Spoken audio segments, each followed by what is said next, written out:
So ನೋಡಿ second objective ಏನಂತ ಹೇಳಿದ್ರೆ to increase the effective utilization of the available savings and promote the accelerated growth of the real sector ಅಂತ ಇದೆ. So ಇರುವಂತ ಉಳಿತಾಯವನ್ನ ಸಮರ್ಪಕವಾಗಿ ಬಳಕೆ ಮಾಡ್ಕೊಳ್ಳೋದು. ಸೊ ಅದು ಕೂಡ ಫೈನಾನ್ಷಿಯಲ್ ರಿಫಾರ್ಮ್ಸ್ ನ ಉದ್ದೇಶ ಅಂತ ಇದೆ. So third one is to bring the accountability, viability, profitability, balanced growth and professionalism in the financial system. To bring the accountability ಅಂದ್ರೆ ಹಣಕಾಸಿನ ವ್ಯವಹಾರಗಳಲ್ಲಿ ಏನು ಟ್ರಾನ್ಸ್ಪರೆನ್ಸಿ ಅಂತ ಹೇಳಿದ್ವಿ ನಾವು. ಅಕೌಂಟಬಿಲಿಟಿ ಅಂದ್ರೆ ಅದಕ್ಕೆ ಉತ್ತರದಾಯಿತ್ವವನ್ನ ಇರ್ಬೋದು. To bring accountability, viability, profitability, balance growth in the professionalism. So ಹಣಕಾಸಿನ ಮಾರುಕಟ್ಟೆಯಲ್ಲಿ ವೃತ್ತಿಪರತೆಯನ್ನ ಸಮಾನವಾದಂತ ಬೆಳವಣಿಗೆ, ಹೆಚ್ಚು ಲಾಭ ಗಳಿಕೆ ಇರ್ಬೋದು.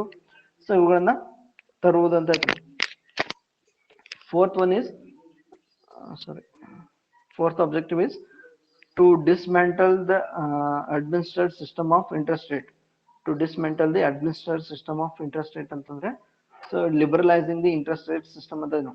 ಸೊ ಏನು ಬಡ್ಡಿ ದರವನ್ನ ಏನು ಕೇಂದ್ರೀಕೃತವಾಗಿ ನಿಯಂತ್ರಣ ಮಾಡ್ತಾ ಇದ್ರು ಅದನ್ನ ಲಿಬರಲೈಸ್ ಮಾಡೋದು. So that is the dismantle the administered system of interest rate. So earlier there were a lot of restriction on the or a lot of control on the interest rate charge by the financial institutions. ಅದ ಹಣಕಾಸಿನ ಸಂಸ್ಥೆಗಳು ವಿಧಿಸುವಂತ ಬಡ್ಡಿ ದರದ ಮೇಲೆ ಸಾಕಷ್ಟು ನಿಬಂಧನೆಗಳನ್ನ, ನಿಯಂತ್ರಣವನ್ನ ಕೇಂದ್ರ ಸರ್ಕಾರ ಅಥವಾ ಯಾವುದು RBI ಹೊಂದಿತ್ತು. ಸೊ ಇಲ್ಲಿ ರಿಫಾರ್ಮ್ಸ್ ನ ತರೋದ್ರ ಮೂಲಕ ಏನ್ ಮಾಡಿದ್ರಲ್ಲಿ ಡಿಸ್ಮ್ಯಾಂಟಲ್ ಅಥವಾ ಡಿಸ್ಮ್ಯಾಂಟಲ್ ಅಂದ್ರೇನು ಅದನ್ನ ಸರಳೀಕರಣಗೊಳಿಸೋದಂತ. So liberalising or dismantle the administered system of the interest rate. Fifth one is to encourage the competition by free entry and exit for the institution and market players. So competition ನ ಬೆಳೆಸೋದು, ಬೇರೆ ಬೇರೆಯವರಿಗೆ ವ್ಯವಹಾರ ಮಾರುಕಟ್ಟೆಯಲ್ಲಿ ಭಾಗವಹಿಸೋದಕ್ಕೆ ಅವಕಾಶವನ್ನ ಮಾಡಿಕೊಡೋದು ಅಂತ ಹೇಳ್ತೀವಿ. So that is also the objective of the new financial reforms ಅಂತ ಇದನ್ನು. So encouraging competition by free entry and exit. So ಸುಲಭವಾಗಿ ಫ್ರೀ ಆಗಿ ಅವರು ಏನು ಮಾಡ್ಬೋದು, ಇಂಡಿಯನ್ ಫೈನಾನ್ಷಿಯಲ್ ಮಾರ್ಕೆಟ್ ಒಳಗಡೆ ಅಥವಾ ಫೈನಾನ್ಷಿಯಲ್ ಸಿಸ್ಟಮ್ ಒಳಗಡೆ ಎಂಟ್ರಿ ಕೊಡ್ಬೋದು. ಆಮೇಲೆ ಯಾವಾಗ ಬೇಕು ಅವ್ರು ಏನಾಗ್ಬೋದು ಮಾರ್ಕೆಟ್ ಇಂದ ಎಕ್ಸಿಟ್ ಕೂಡ ಆಗೋದಕ್ಕೆ ಅವಕಾಶವನ್ನ ಮಾಡಿಕೊಡೋದಂಥದ್ದು. So that is also a reforms. So earlier it was a close economy. So ಏನ್ ಮಾಡ್ತಿದ್ರು, ಕ್ಲೋಸ್ಡ್ ಎಕಾನಮಿ ಅಂತಂದ್ರೆ ಬೇರೆಯವರಿಗೆ ಬರೋದಕ್ಕೆ ಸಾಕಷ್ಟು ನಿಬಂಧನೆಗಳಿದ್ದು ಒಂದ್ಸರಿ ಬಂದ ಮೇಲೆ ಕಿತ್ಕೊಂಡು ಹೋಗೋಕೆ ಅಂದ್ರೆ ಸೊ ಇನ್ವೆಸ್ಟ್ಮೆಂಟ್ ಡಿ ಇನ್ವೆಸ್ಟ್ಮೆಂಟ್ ಮಾಡೋಕ್ಕೂ ಕೂಡ ಸಾಕಷ್ಟು ರೆಸ್ಟ್ರಿಕ್ಷನ್ಸ್ ಇದ್ದು. ಸೊ ಅವುಗಳನ್ನ ಲಿಬರಲೈಸ್ ಮಾಡೋದು ಕೂಡ ಉದ್ದೇಶ ಅಂತ. So these are some of the objectives of the financial reforms. So ಎಲ್ಲಾ ಉದ್ದೇಶಗಳನ್ನ ಇಟ್ಟುಕೊಂಡು ಅನೇಕ ಬದಲಾವಣೆಗಳನ್ನ ಕಾಲದಲ್ಲಿ ಏನ್ ಮಾಡಲಾಗಿದೆ, ಸೊ ಕಂಪನೀಸ್ ಆಕ್ಟ್ ಗೆ ತರಲಾಗಿದೆ ಅಂತ ಇದೀವಿ ನಾವು. ಸೊ ಇದ್ರೊಳಗಡೆ so identify which of the following is not the objective of the financial reform ಅಂತ ಕೇಳಿದ್ರು. ಸೊ 4 ಆಬ್ಜೆಕ್ಟಿವ್ಸ್ ನ ಕೊಟ್ಟು 3 ಆಬ್ಜೆಕ್ಟಿವ್ ಸರಿ ಕೊಟ್ಟು 1 ಆಬ್ಜೆಕ್ಟಿವ್ ನ ತಪ್ಪು ಕೊಟ್ಟು ಅವ್ರು ಏನ್ ಮಾಡ್ಬೋದು, ಸೊ ಯಾವ್ದು ಸರಿ ಅಲ್ಲ ಅನ್ನೋದನ್ನ ಕೂಡ ಅವರು ಕೇಳ್ಬೋದು. ಸೊ ಅದಕ್ಕೋಸ್ಕರ ಸೊ ಆಬ್ಜೆಕ್ಟಿವ್ಸ್ ಏನು ಅನ್ನೋದನ್ನ ನೆನಪಿರಲಿ. So generally the objective of the financial reform ನ ತರುವಂತ ಉದ್ದೇಶ ಏನಂದ್ರೆ ಫಸ್ಟ್ ಆಬ್ಜೆಕ್ಟಿವ್ ಒಳಗಡೆ ಹೇಳ್ಬಿಟ್ಟು ನಾವು so bringing transparent, autonomous, world standard, competitive and market oriented financial system. So ಈ ದೃಷ್ಟಿಕೋನದಲ್ಲಿ ಅಥವಾ ಈ ವ್ಯಾಪ್ತಿಯಲ್ಲಿ ಬರುವಂತ ಎಲ್ಲಾ ಅಂಶಗಳು ಅದರ ಉದ್ದೇಶಗಳಾಗಿರ್ತವೆ. ಸೊ ಅದನ್ನು ಹೊರತುಪಡಿಸಿ ಏನಾದ್ರು ಈ ಪರ್ಸನಲ್ ಆಬ್ಜೆಕ್ಟಿವ್ಸ್ ಏನಾದ್ರು ಅಲ್ಲಿ ಕೊಟ್ಟಿದ್ರೆ ಸೊ ಯು ಹ್ಯಾವ್ ಟು ಅದನ್ನ ಐಡೆಂಟಿಫೈ ಮಾಡಿ ಅದನ್ನ ಮಾರ್ಕ್ ಮಾಡ್ಬೇಕು. Okay, wait.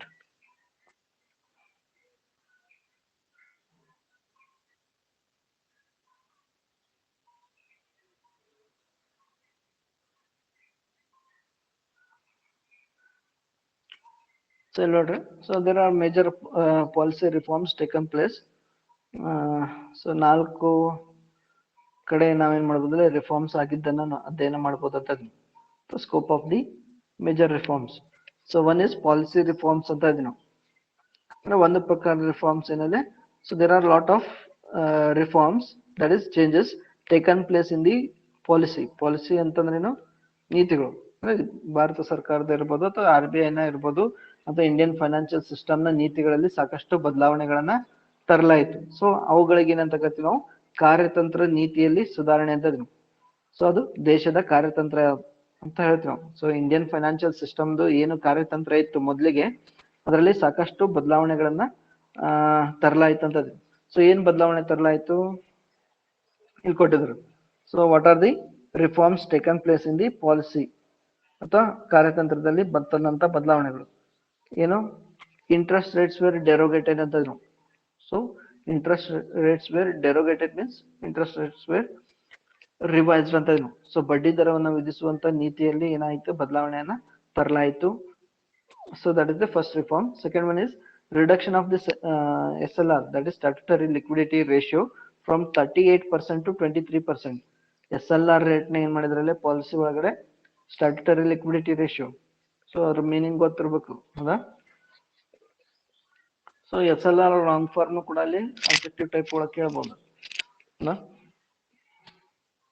Statutory liquidity ratio, so that has been reduced from 38% to 23%. That means SLR rate ಕಡಿಮೆ ಮಾಡಿದ್ರೆ ಏನಾಗುತ್ತೆ ಇಲ್ಲ, it helps the banks to issue more loan ಅಂತ ಇದ್ರು. ಸೊ ಹೆಚ್ಚು ಸಾಲವನ್ನ ನೀಡೋದಕ್ಕೆ ಅದೇನ್ ಮಾಡುತ್ತೆ? ಸಹಾಯವನ್ನ ಮಾಡ್ತದೆ. ಸೊ ಅದರಿಂದ ಬ್ಯಾಂಕ್ಗಳ ಆದಾಯ ಹೆಚ್ಚಿಗೆ ಆಗುತ್ತೆ, ಆರ್ಥಿಕ ಅಭಿವೃದ್ಧಿ ಕೂಡ ಹೆಚ್ಚಾಗುತ್ತೆ. So that is the another reform. That is ಮೊದಲಿಗೆ ಏನಿತ್ತಲ್ಲ SLR ಲಿಮಿಟ್ 38% ಇತ್ತು. ಸೊ ಅದನ್ನ 23% ಗೆ ತಗೊಂಡ್ಬಂದಿರೋದ್ರಿಂದ ಸುಮಾರು 15% ದುಡ್ಡು ಏನಾಯ್ತಲ್ಲ. So there is excess flow of cash in the economy. So that will stimulate the economic activities and leads to prosperity. So GDP increase ಆಗೋದಕ್ಕೆ ಅದೇನ್ ಮಾಡುತ್ತೆ? ಸಹಾಯವನ್ನ ಮಾಡ್ತದೆ. That is the under policy reform. So SLR rate has been reduced from 38% to 23%. Third one is capital adequacy norms for banks and financial institutions and market intermediaries were introduced. So bank ಗಳಿಗೆ ಇರಬಹುದು, ಹಣಕಾಸಿನ ಸಂಸ್ಥೆಗಳಿಗೆ ಮತ್ತು ಹಣದ ಮಾರುಕಟ್ಟೆ ಮಧ್ಯವರ್ತಿಗಳಿಗೆ so ಬಂಡವಾಳದ capital ಅಡಿಕ್ವೇಸಿ norms ಅಥವಾ ನೀತಿಗಳನ್ನ ಜಾರಿಗೆ ತರಲಾಯಿತು ಅಂತ ಹೇಳ್ತೀವಿ. So fifth one is the private sector was allowed to set up the banks in mutual funds. So ಕೆಲವು ಖಾಸಗಿ ಕಂಪನಿಗಳಿಗೆ ಏನ್ ಮಾಡಿದ್ರಲ್ಲ ಮ್ಯೂಚುವಲ್ ಫಂಡ್ ವ್ಯವಹಾರವನ್ನು ಮಾಡೋದಕ್ಕೆ ಅವಕಾಶ ಮಾಡ್ಕೊಳ್ಳೋದು. That is also a reform. So ಮೊದಲಿಗೆ ಅವಕಾಶ ಇದ್ದಿಲ್ಲ, only government can invest or participate in the mutual fund. So ನಾವು due by bringing reforms to the policy ಏನಂತ ಹೇಳಿದ್ರೆ private sector were allowed to set up the banks under mutual fund. So next one ನೋಡ್ಕೊಳ್ಳೋ 4 ನೋಡ್ಕೋ ಸಾಕು. The foreign banks were permitted to open the branches ಅದ ಇದು. So ಬೇರೆ ದೇಶದ ಬ್ಯಾಂಕ್ಗಳಿಗೆ ತಮ್ಮ ಶಾಖೆಗಳನ್ನ ತೆಗೆಯೋದಕ್ಕೆ ಅವಕಾಶವನ್ನ ಮಾಡಿಕೊಡ್ಲಾಯ್ತದೆ. ಸೊ ಮೊದಲಿಗೆ ಅವಕಾಶ ಇರಲಿಲ್ಲ. ಸೊ ಡೊಮೆಸ್ಟಿಕ್ ಬ್ಯಾಂಕ್ಸ್ ಮಾತ್ರ ಕೆಲಸ ಮಾಡ್ತದೆ, ಯಾಕಂದ್ರೆ ಸೊ ಅವ್ರು ಮೋಸ ಮಾಡಿದ್ರೆ ಅದಕ್ಕೆ ಕಂಟ್ರೋಲ್ ಇರ್ತಾ ಇರಲಿಲ್ಲ. Because domestic banks were control by RBI, but foreign banks were not control by RBI. So it was not permitted. By bringing the reforms to the policy, so ಏನಂತ ಹೇಳಿದ್ರೆ the private banks were permitted to open the branches. So ಅವ್ರಿಗೂ ಕೂಡ ಇಲ್ಲಿ ಅವಕಾಶವನ್ನ ಮಾಡ್ಕೊಳ್ಳಾಯ್ತು. So these are some of the policy reforms. Similarly, there is another major reform taken place in the banking sector. ಅದೇ ರೀತಿ banking sector ಒಳಗೂ ಕೂಡ ಸಾಕಷ್ಟು ಬದಲಾವಣೆಗಳನ್ನ ತರಲಾಯಿತು. ಸೊ ಏನ್ ರಿಫಾರ್ಮ್ಸ್ ಅಂತಂದ್ರೆ first one is interest rates on deposit and advances of banks were deregulated. So bank reforms centrally interest rates on deposits and advances of banks were deregulated. That means reduced. Deposit ಅಂತ ಠೇವಣಿ ಮೇಲಿನ ಬಡ್ಡಿ ದರವನ್ನು ಏನ್ ಮಾಡ್ತಾ ಇದೆ ಡಿರೆಗ್ಯುಲೇಟರ್ ಅಂದ್ರೆ ಅದ್ರ ಮೇಲಿನ ನಿಯಂತ್ರಣವನ್ನ ಸಡಿಲಗೊಳಿಸಲಾಯ್ತು ಅಂತ ಇದ್ರು. ಸೊ ಮೊದಲಿಗೆ ಕೇಂದ್ರ ಬ್ಯಾಂಕ್ ಏನ್ ಮಾಡ್ತಿದ್ರೆ RBI ಇಷ್ಟೇ % ಇಂಟ್ರೆಸ್ಟ್ ಅನ್ನ ಕೊಡಬೇಕು ಡಿಪಾಸಿಟ್ ಮೇಲೆ ಅಂತ ಕಂಪಲ್ಷನ್ ಇತ್ತು. But it is deregulated. Interest rates on deposits and advances of banks were deregulated. Second one is nationalized banks and SBI, sorry, nationalized banks and SBI were allowed to enter to the capital market. So ಮೊದಲಿಗೆ ಇವರು money market ಒಳಗಡೆ ಮಾತ್ರ ಭಾಗವಹಿಸಿದ್ರು. ಯಾರು? Commercial banks ಅಥವಾ nationalised banks ಮತ್ತು SBI. They were by bringing the reforms to the banking sector, the banking policy, banking regulation act ಗೆ ಬದಲಾವಣೆ ತರೋದ್ರ ಮೂಲಕ so even nationalized banks and SBI were allowed to enter to the capital market, that is long term loan. So ದೀರ್ಘಾವಧಿ ಸಾಲವನ್ನು ಕೊಡೋದಕ್ಕೂ ಕೂಡ ಅವರಿಗೆ ಅವಕಾಶವನ್ನ ಮಾಡಿಕೊಡ್ಲಾಯ್ತಂತ. So earlier they were used to give only short term and medium term finance. So that is was the banking reform. So third one is the performance obligation and commitments should be fulfilled and submitted to RBI. So ಪ್ರತಿಯೊಂದು ಬ್ಯಾಂಕ್ಗಳು ಇರ್ಬೋದು ತಮ್ಮ ಏನಂತಿರಲಿ the performance obligation ಅವರು ನಿರ್ವಹಿಸಿದಂತ ಕಾರ್ಯಗಳಿರ್ಬೋದು ಜವಾಬ್ದಾರಿಗಳಿರ್ಬೋದು performance ನ ರಿಪೋರ್ಟ್ ವರದಿಯನ್ನ so it has made compulsion to submit the report to the RBI about their performance obligation ಅಂತ ಅವ್ರು ನಿರ್ವಹಿಸಿದಂತ ಕಾರ್ಯ ಅಂದ್ರೆ ಎಷ್ಟು ಸಾಲ ನೀಡಿದ್ರು, ಎಷ್ಟು ರಿಕವರಿ ಆಯ್ತು, ಎಷ್ಟು ನಾನ್ ಪರ್ಫಾರ್ಮಿಂಗ್ ಅಸೆಟ್ ಇದೆ, ಎಷ್ಟು ಬಾಕಿ ಇದೆ, ಎಷ್ಟು ಡೆಟ್ ಇದೆ, ಹೌದಾ, ಎಷ್ಟು ನಾನ್ ಪ್ರೊವಿಷನ್ ಕೊಟ್ಟಿದ್ದಾರೆ ಎಕ್ಸೆಟ್ರಾ. ಸೊ ಎಲ್ಲ ಮಾಹಿತಿಗಳನ್ನ RBIಗೆ ಒದಗಿಸೋದು ಕಡ್ಡಾಯ ಮಾಡಲಾಯ್ತು ಅಂತ. So that is under reform. The performance obligations and commitment should be fulfilled and submitted to RBI. So fourth one is banks give greater freedom to open, shift and swap the branches.